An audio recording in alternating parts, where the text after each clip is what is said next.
Funny enough, the Host of Horrors update just continues to be quite the host of ever-evolving content, everyone, as it's time we talked Hotfix number 3, a release that is quite noteworthy once more. From earlier access to once post-endgame level crafts to some absolutely major buffs to late-game gear itself, let us start with the cool stuff, yes? And I do mean that literally. Recall how large of a radius the new ice crystallizer created? Yeah, it's now at ridiculous proportions, as you can see.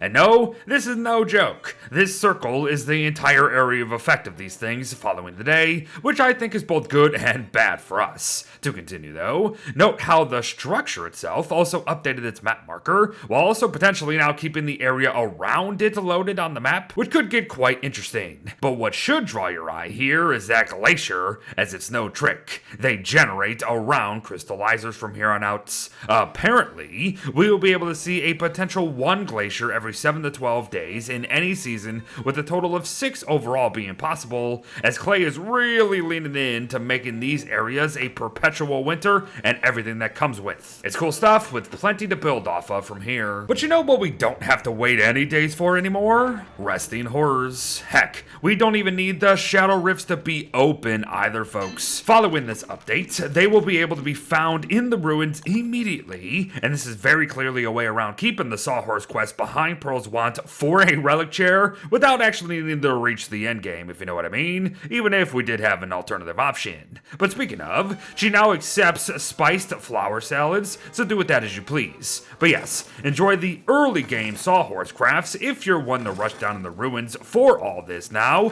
while also being aware of the fact that the fencing sword now turns the chairs and stools, as you can see. Have fun. And unlike some of the discussions surrounding the previous updates, perhaps don't go worrying about having to turn off the new fun in this one, as Clay has essentially removed Lunar Hail from play. Now don't get me wrong, the stuff will still absolutely hurt us pretty bad, but it will literally do nothing to anything else for the time being, so that's nice. But it does sound like this is going to change in the near future, just like how Clay changed their minds about keeping the loot from this hail around on the ground, or not.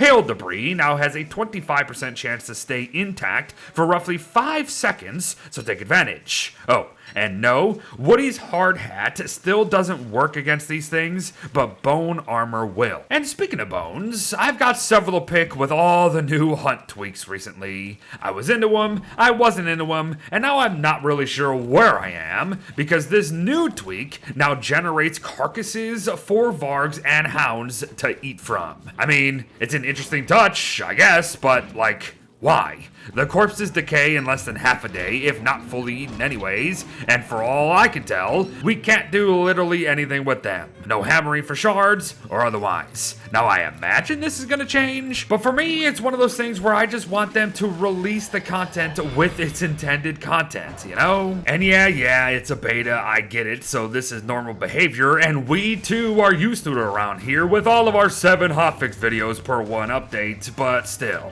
obvious things are obvious. Just like the very apparent change to the armored Bearger here. Now the fight is the exact same, but the looks of it ain't, and I can dig it. Especially that crystal beard they got going on. But I can also throw my full support behind this massive buff to the Bearger pin, as going from meatballs lasting for roughly 3 hours of real time within a fridge, to them being around for nearly 27 frickin' hours, if placed in one of these new portable preservers that is bonkers insane.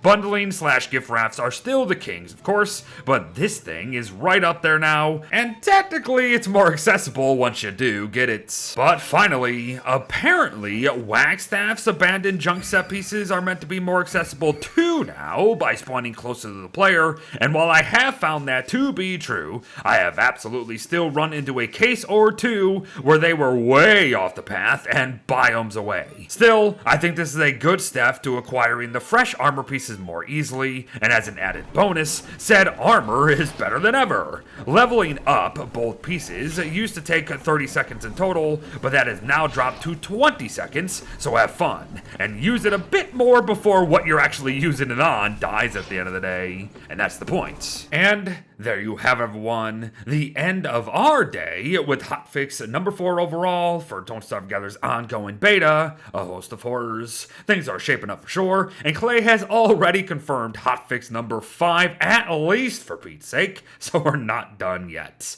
Thanks for watching, well wishes to all, and I'll see you in the next one, whatever it is. Bye bye.